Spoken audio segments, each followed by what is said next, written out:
Alrighty, folks, it is Monday, June 5th, 2023. And I'm feeling great on a Monday morning because I am now 6-0 in my last six $1.99 daily best plays on my website. We are on an absolute heater in that package. And the good news is I have another $1.99 daily best play going off here today. Just a reminder, guys, if you sign up for that package here today, you're going to get access to that membership every single day for the next 30 days for just $1.99. And with that, let's go ahead and dive into some free content. We're going to take a look at the Rays at the Bo Sox, 4:05 Eastern first pitch. Tampa Bay's minus 165, totals 9. Shane McClanahan for Tampa Bay, Brian Bello for Boston. And even though Bellows looks solid in a handful of outings, he's just 3-3 on the year with a 1.47 whip. Meanwhile, as a team, the Red Sox have really played some lackluster baseball here recently. They lost 5 out of their last 7. And their pitchers are allowing nearly 6 runs a game at Fenway. Now, they're facing a Tampa lineup of batters who currently lead the majors in road hits. Yandy Diaz, he's got the second highest OPS in the bigs. He's also hitting .312 at the dish. Meanwhile, Randy Arozarena and Josh Lowe, they have nearly 80 RBI between the both of them. And even if these guys do struggle at the dish, they are in good hands with Shane McClanahan on the mound. Shane O'Mac 8-1 with 82 strikeouts and just 69 plus. And no real shock here, guys. The lefty's also got himself a low ERA of 2.07. Now, Mondesi, Story, Arroyo, and Chang, they're all still out for Boston. And when the Bo Sox play at Fenway, plenty of overs have cashed there. They're 22-10 of the over in their own stadium. They're also 13-4 to the over against divisional opponents. Give me Tampa Bay minus 165, over 9. Next contest, Tigers, Phillies, 6:40 Eastern start time. Philadelphia's minus 250, totals 8.5. Aaron Nola for the Titans, Joey Wentz for Detroit. Now, Wentz is just 1-5 with an ERA in the 7s. And even if he does throw well here today, this Tiger lineup can't hit for shit. They're averaging fewer hits a game on the road than any other franchise besides one. They're also scoring a league-low 3.3 runs a game when they bat first. They're facing Aaron Nola on the mound for Philly, who's got a handful of wins along with a 1.13 whip. The Phils are also in the top 10 of the league in hits per game on their own diamond. And believe it or not, it's Nick Castellanos, who is the club leader in hits. He's also in the top 5 in the National League in batting average. You know, if you get production out of him last year like you are this year, which is what everybody expected, you might be looking at the World Series champions. I mean, they really had a hole in their lineup because of him, and he certainly turned it on this year. That's exactly what the Phils paid for.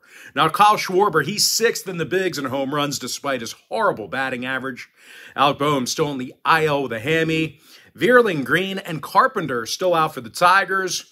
Now, Detroit saw their last 3 straight on the road stay under. The Phillies are also 13-7 of the under against the American League. Give me Philadelphia minus 1.5, under 8.5 runs. Next contest, Royals, Marlins, 6:40 Eastern start time. Miami's minus 175, totals 8. Braxton Garrett for Miami. Carlos Hernandez for Kansas City. Now, Hernandez is winless on the season with an ERA close to 5. The Royals have also had all kinds of problems scoring on the road. They're averaging just 3.4 runs a game in their travels. They're going to have to face Braxton Garrett, who's been a solid strikeout guy. He's fanned 54 batters and 53 plus. The Marlins also have a top 10 hitting lineup. Luis Arias, he's batting a league best .392, just a staggering batting average there, 8 points shy of 400. He's also in the top 10 in OPS. You really, in this age of baseball where you can strike out 4 times a game and get 1 hit and get paid hundreds of millions of dollars, that's a rarity. That's kind of like Tony Gwynn style hitting there. Anyway, Jorge Soler, he's a top 5 home run guy in the league as well. Garcia and Chisholm are still out for the Fish. Kyle Isabel inactive for KC. The Royals saw 67% of the road games stay under. Meanwhile, Miami's going 61% to the under at Lone Depot Park. Give me the Marlins minus 175, under 8. Next contest, A's Pirates, 7:05 Eastern first pitch. Pittsburgh's minus 195, totals 8.5. JP Sears for Oakland, Johan Oviedo for Pittsburgh. And who are we kidding, guys? It's the A's. Give me Pittsburgh minus 1.5, over 8.5 runs. Next matchup, Astros Blue Jays, 7:07 Eastern first pitch. Toronto's minus $130, totals 10. Alek Manoah for Toronto, Brandon Bielak for Houston. Now, Bielak's got a couple of wins on the season with an ERA in the low 3s. And the Astros do arguably have the best pitching staff in baseball, at least by the numbers. They lead the league in strikeouts per 9. They're also giving up a league-low 3.5 runs a game. Now, they're facing a Toronto team who actually has a bottom 10 run-producing lineup at home. I know that sounds crazy. They got a lot of great hitters. They got a lot of good numbers. But at home, they are a bottom 10 run-producing team. And in their last 10 meetings with Houston, the Blue Jays have been held to only 3.6 runs a game. So if you're into historical trends, certainly want to think about that one there. Now, pitching-wise, Alek Manoah, he's been a shell of himself this season. He moves the prices for whatever reason, but he's just 1-6 with an ERA of 5.46. He's also walked 41 batters compared to just 48 strikeouts. Now, Jansen and Espinal are still injured for the Jays. Brantley still inactive for Houston. 7 out of the Astros' last 10 meetings with Toronto did stay under. So once again, if you're into historical trends, plenty of unders to go around. Houston's also 61% to the under against American League opponents on the road. Now, Toronto went 7-3 to the under in their last 10 themselves. Give the Astros plus $110, under 10 runs. Next matchup, little NL Central action. Brewers Reds, 7:10 East. Cincinnati's minus $120, totals 9.5. Andrew Abbott possibly making his debut for Cincy. Julio Teheran for the Brewers. And even though it's been only 11 innings of work for Teheran, he certainly looked good during that short time frame. The righty's got a sub-1 ERA along with a .82 whip. And within divisional play, the Brewers got the W in 6 out of their last 9 divisional road games against the NL Central. Now, they're facing a Cincy team who struggles making contact with the baseball. They're fanning nearly double-digit times a game at the plate. They're actually in the bottom 5 in the National League in that particular category.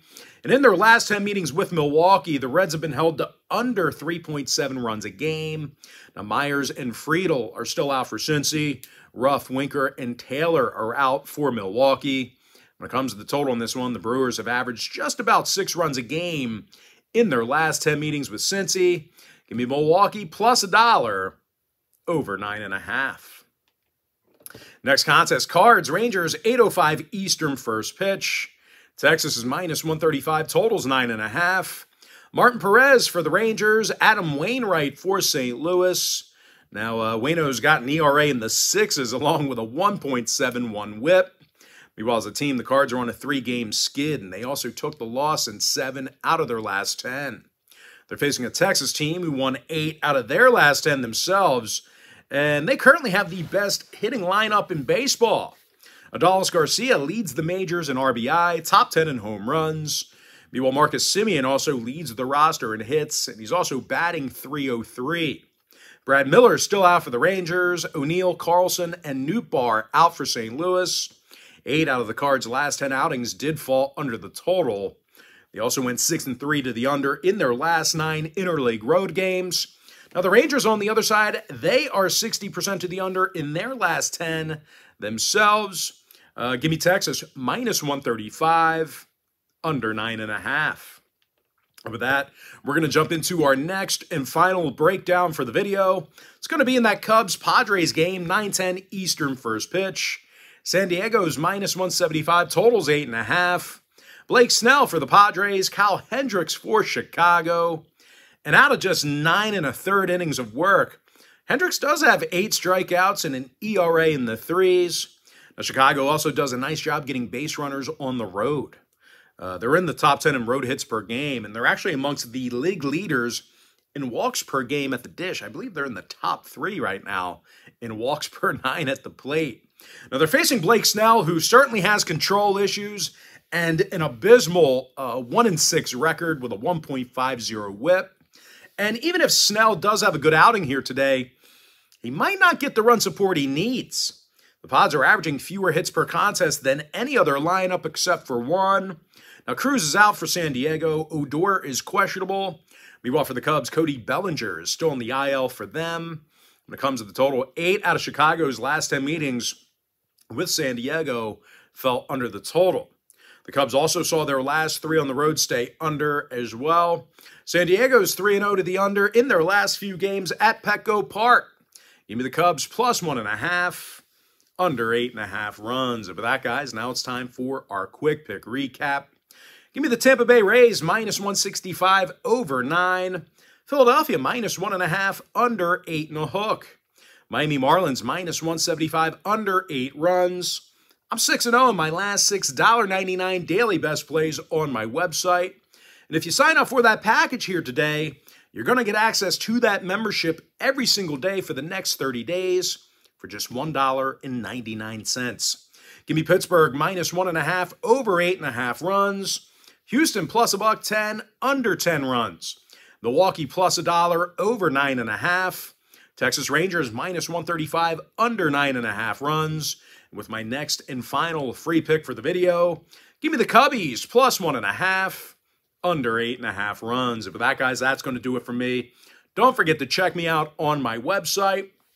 Now, if you do end up signing up for a membership on patreon.com/BrockPage, just keep in mind, you're going to get access to that membership every single day for the next 30 days. And as an added bonus, you're also going to get access to all of my cheaper memberships absolutely free. They're going to be included with your purchase.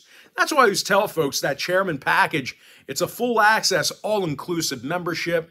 You get access to every single personal play of mine, every single package, every single day for the next 30 days. And as an added bonus, you also get access to my Chairman podcast absolutely free. It's included with your purchase. But most importantly, guys, got to thank you for joining me right here on YouTube or TikTok. Really hope you enjoyed all this great free content, all this great free information. And with that said, guys, happy Monday to you. Best of luck to you. And I look forward to seeing you later on today on my website at patreon.com/BrockPage.